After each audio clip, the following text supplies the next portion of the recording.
Shalom. Pada malam hari ini kita kembali berjumpa melalui renungan malam dan lagu pujian. Tapi sebelumnya mari kita buka di dalam doa. Terpujilah namamu ya Tuhan, karena Tuhan memberikan kami berkat sehingga kami sampai pada malam hari ini dalam keadaan sehat. Kami memohon kepadamu ya Tuhan, Tuhanlah yang selalu melindungi kami di dalam setiap perjalanan kehidupan kami.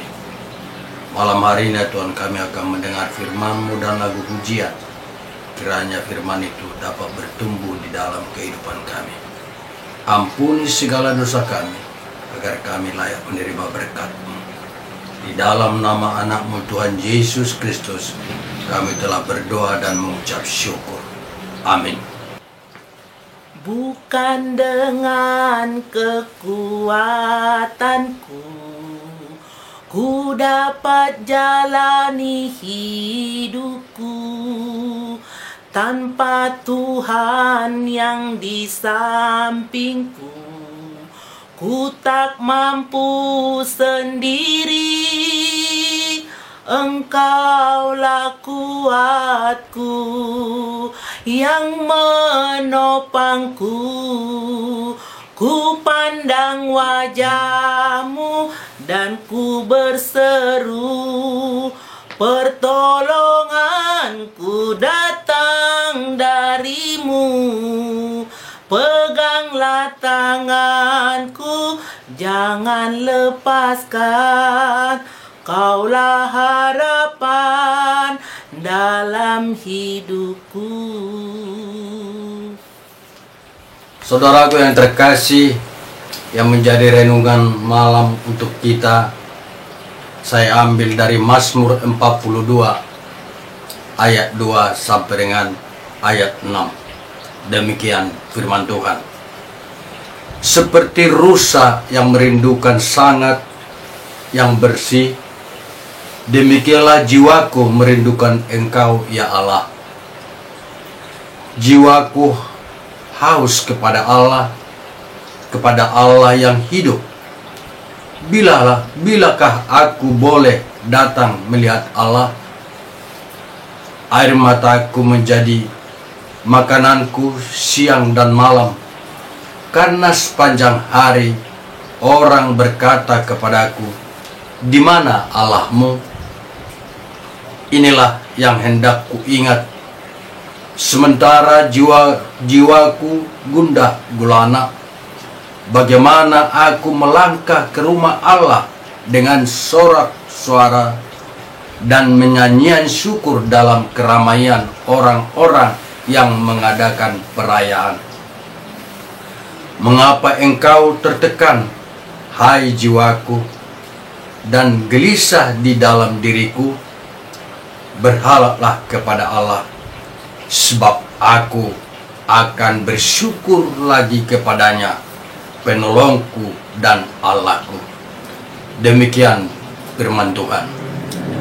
Saudaraku yang terkasih, di tengah keadaan dunia yang kita alami saat ini, dengan adanya pandemi virus COVID-19, lebih kurang sudah 9 bulan kita lalui. Kita juga melaksanakan ibadah kebaktian minggu di rumah kita masing-masing.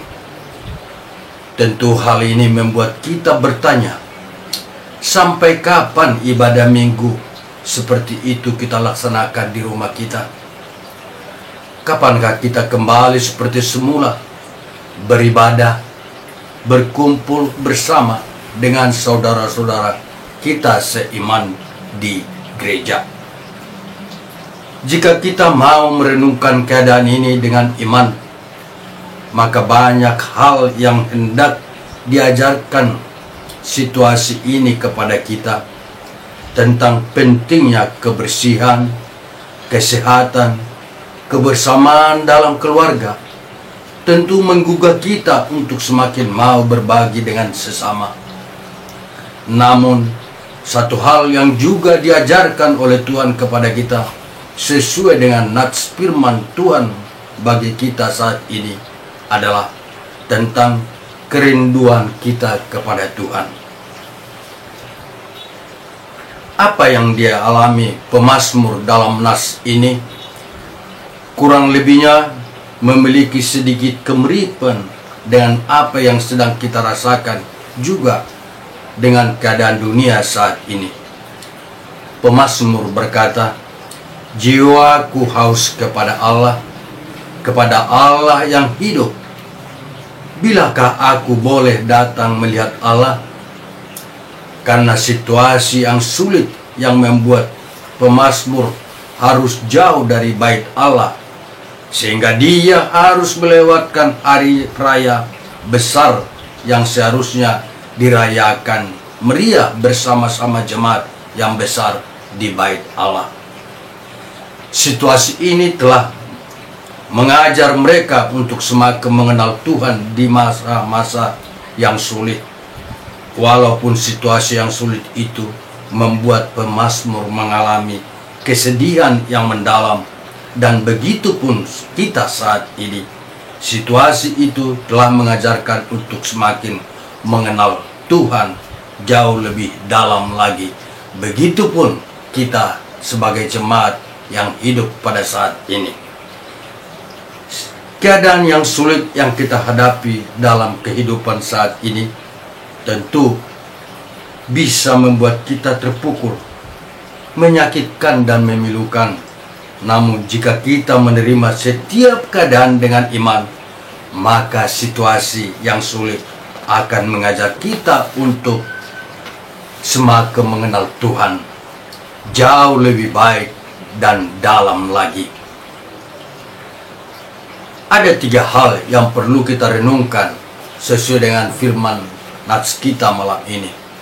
Yang pertama, kita memiliki Allah yang hidup.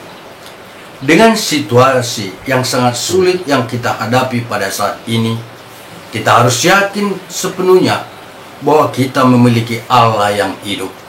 Allah yang tidak bisa dibatasi oleh situasi, tempat, jarak, bahkan kematian sekalipun tidak dapat memisahkan kita dari Allah kita yang hidup. Hal ini juga yang dapat kita syukuri dari kebangkitan Tuhan Yesus dari kematian. Maut pun tidak bisa memisahkan kita dari kasih Tuhan yang menyelamatkan kita. Jika kondisi pun saat ini mengharuskan kita beribadah di rumah, tentu bukan artinya kita berpisah dari Tuhan karena tidak bisa beribadah di gereja. Persekutuan kita berada tidak akan menjadi penghalang bagi kita untuk berdoa dan memuliakan nama Tuhan, sebab kita memiliki Allah yang hidup. Yang kedua, kerinduan bersekutu dengan Tuhan. Dengan dituntun oleh Roh Kudus, situasi yang sulit akan selalu mengajarkan betapa berharganya persekutuan dengan Tuhan. Mungkin selama ini kita sudah terbiasa akan berkat Tuhan yang selalu mengalir dan melimpah dalam hidup kita, sehingga kita sudah mulai melupakan bahwa itu semua adalah berkat Tuhan. Kita mulai membanggakan diri, merasa itu semua adalah karena kemampuan dan kerja keras kita. Selama ini kita datang ke gereja sudah menjadi rutinitas, formalitas, kebiasaan yang tidak memiliki dampak bagi pertumbuhan iman kita. Marilah kita melihat sisi positif apa yang terjadi dan yang kita alami dalam keadaan dunia ini, khususnya COVID-19 ini. Ketika mewabahnya virus COVID-19 yang mengharuskan kita beribadah di rumah, pertanyaannya, apakah dalam diri kita sudah lahir kerinduan untuk bersekutu bersama-sama dengan saudara kita seiman di gereja? Jika selama ini kita kurang memperdulikan dan tidak sungguh-sungguh untuk mau datang beribadah di gereja, apakah kita telah memiliki kesadaran maupun bersungguh-sungguh untuk mau datang beribadah? Apakah kita telah membuka diri, mau diajar oleh Roh Kudus, memahami situasi, pergumulan, penderitaan yang kita alami saat ini? Yang ketiga, orang yang beriman bergantung pada pemeliharaan Tuhan. Pemazmur di tengah kesulitannya yang juga begitu dalam, mulanya begitu tertekan dan gelisah, sebagaimana yang kita rasakan ketika menghadapi persoalan hidup. Bisa muncul ketakutan, kekhawatiran, harap-harap cemas, gelisah, cemas. Namun pemazmur dapat mengatasi kegelisahan dalam dirinya ketika pemazmur buka diri untuk berharap pertolongan Tuhan. Kita simak yang dikatakan dalam ayat 6b. Berharaplah kepada Allah, sebab aku akan bersyukur lagi kepadanya, penolongku dan Allahku. Saudaraku seiman, pergumulan dan penderitaan itu bisa datang silih berganti dalam kehidupan ini. Namun, damai sejahtera dari Tuhan kita Yesus itulah yang akan senantiasa memelihara kehidupan kita, memberikan kita ketenangan, kedamaian, dan mengimani bahwa Tuhan sedang bekerja mendatangkan kebaikan dalam diri kita. Dalam situasi yang sulit yang kita hadapi, mari kita berkata, "Mengapa engkau tertekan, hai jiwaku? Berharaplah kepada Tuhan." Amin. Tuhan memberkati. Kita berdoa. Terima kasih ya Tuhan. Tuhan selalu mengingatkan kami agar di dalam kondisi COVID-19 ini, setiap di dalam perjalanan kehidupan kami tidak khawatir, karena Tuhan berkata, Tuhanlah yang selalu melindungi kami. Tuhan menjadi penolong kami. Itulah keyakinan kami ya Tuhan di dalam menjalani kehidupan ini. Sebentar ya Tuhan, kami akan istirahat malam ini.